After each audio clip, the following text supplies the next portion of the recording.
wealthy CEO, took her virginity, but cried when she whispered, "I want more. Go hard." The weight of her words settled between them. She wasn't asking for pity or money, just stating facts.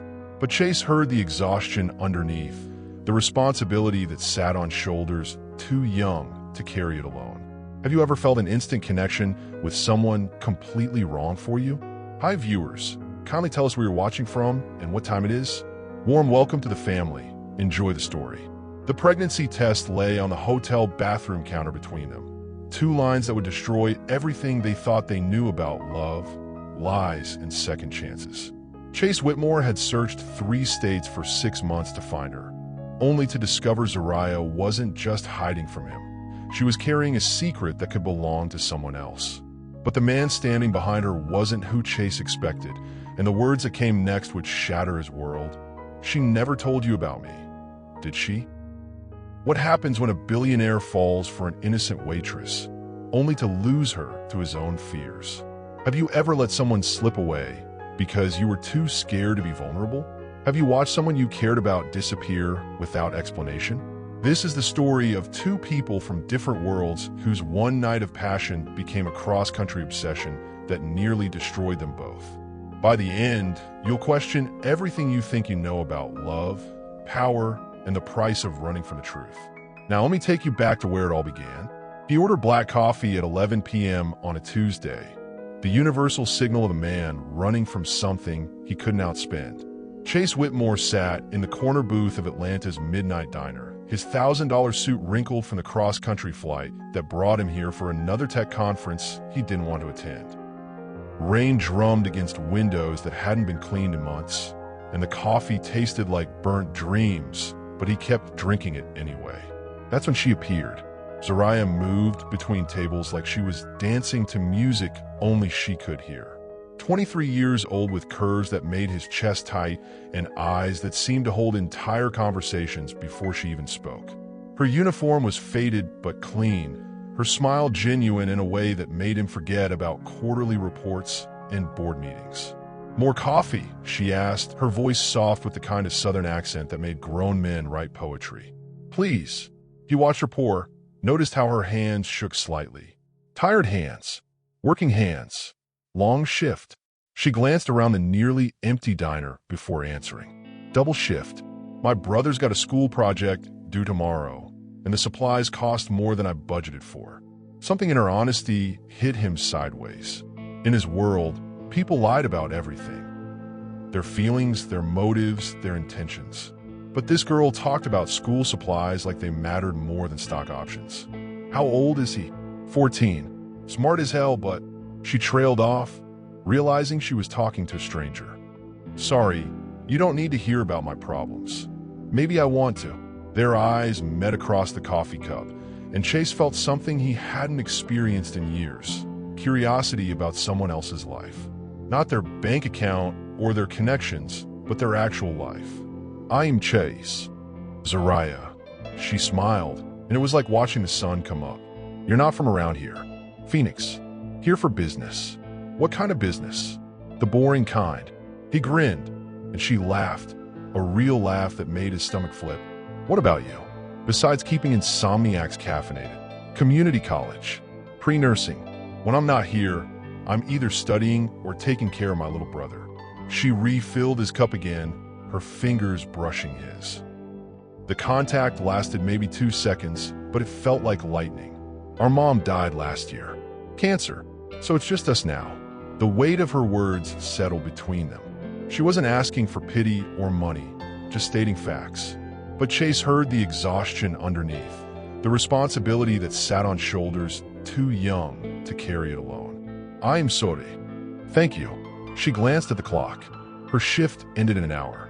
"I should let you drink your coffee in peace." "Actually," he said, surprising himself, "I could use the company. If you're not too busy." She looked around the empty diner, then back at him.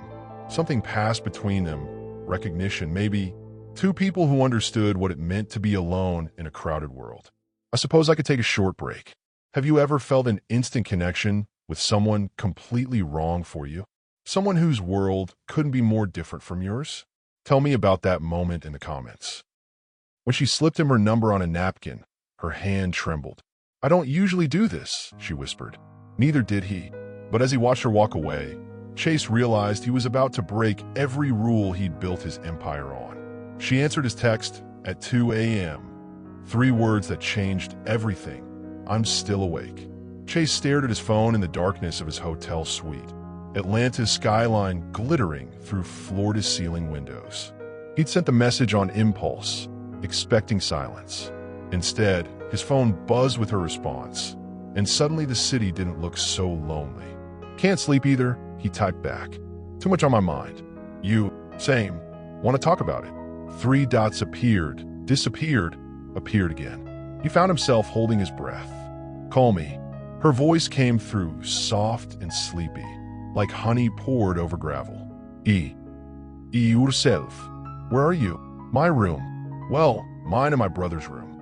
He's asleep." He heard rustling, imagined her curled up in bed. "What's your hotel like?" Chase looked around the marble and glass suite that cost more per night than she probably made in a week. "Big. Empty.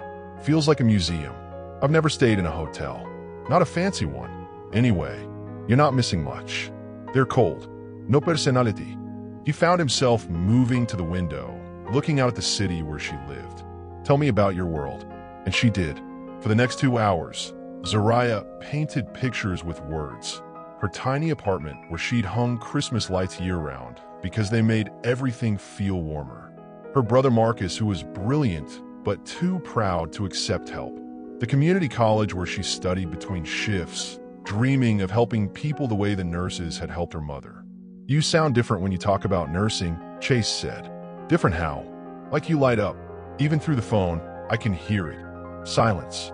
Then, quietly, "Most people think it's just about money. Good job security, they say. But that's not why you want to do it." "No." Her voice dropped to almost a whisper. "When Mom was sick, there was this one nurse, Clara. She worked nights. She'd sit with Mom when the pain was bad, when I had to go to work or take care of Marcus. She never made Mom feel like a burden. She saw her as a person, not just another patient dying of cancer." Chase felt something shift in his chest.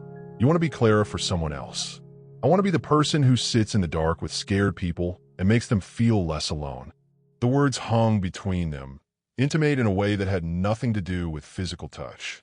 Chase had heard 1,000 business pitches, but this felt different. "Real. What about you?" she asked. "Why do you do what you do?" The question caught him off guard. "I'm good at it." "That's not what I asked." No one had ever pushed him like that. Gently, but persistently, like she actually wanted to know. "I don't know," he admitted. "I started because I wanted to prove something. Now I do it because it's what I do." That sounds lonely. It was, but he'd never said it out loud. What's more intimate?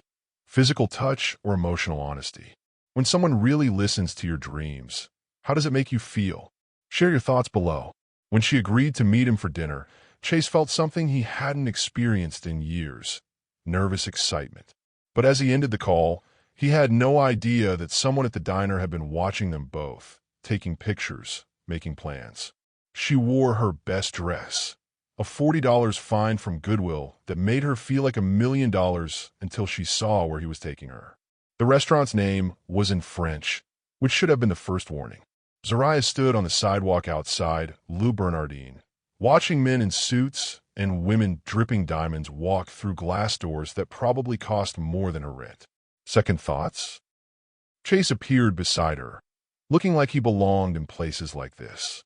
His suit fit perfectly, his watch caught the light just right, and suddenly Zariah felt like a child playing dress-up. "Maybe we should." "No."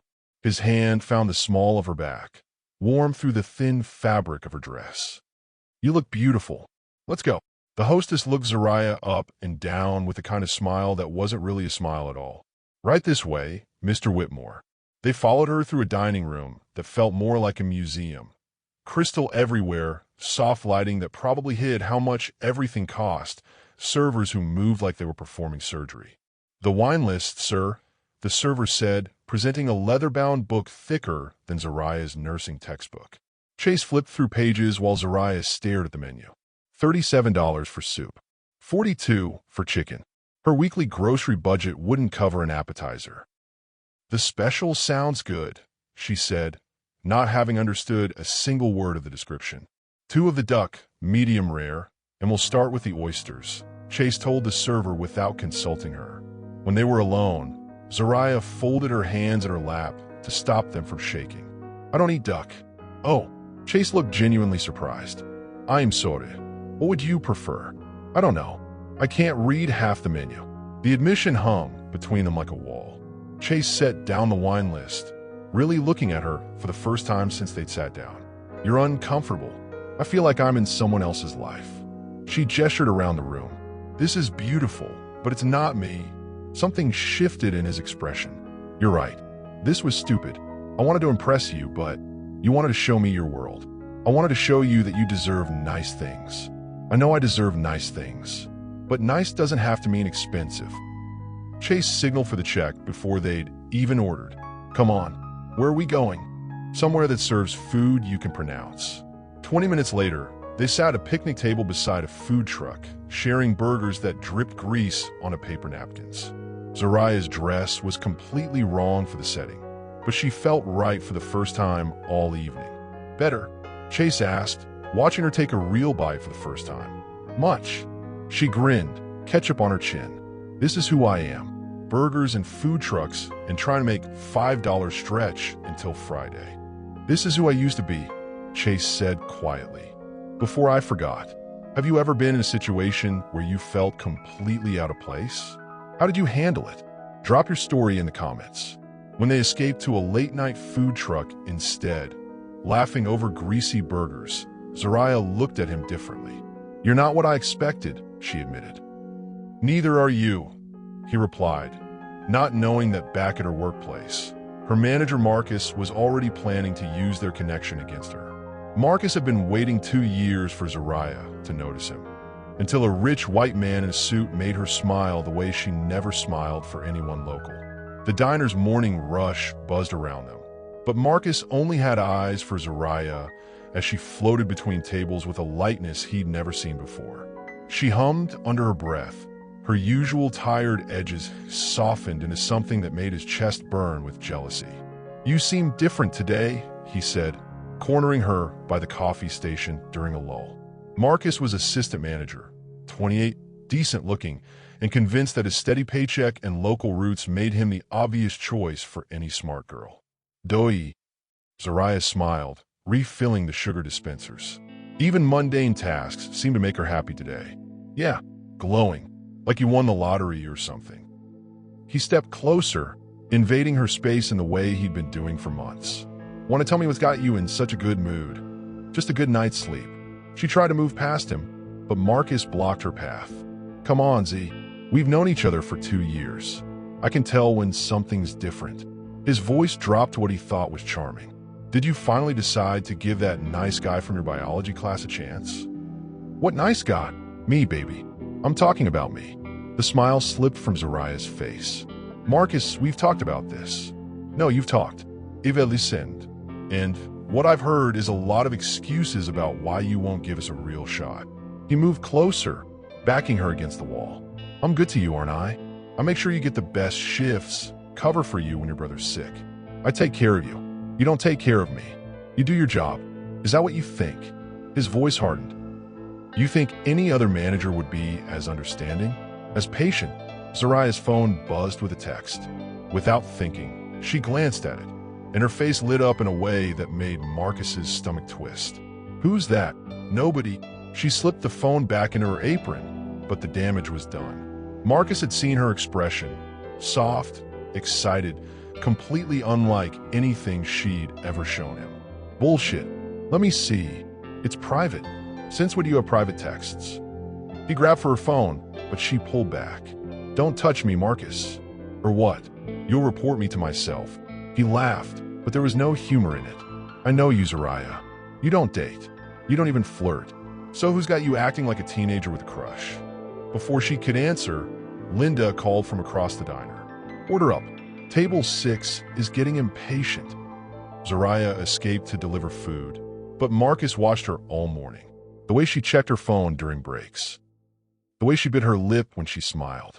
The way she kept touching her hair like she was remembering someone's hands in it. By lunch rush, he'd made his decision.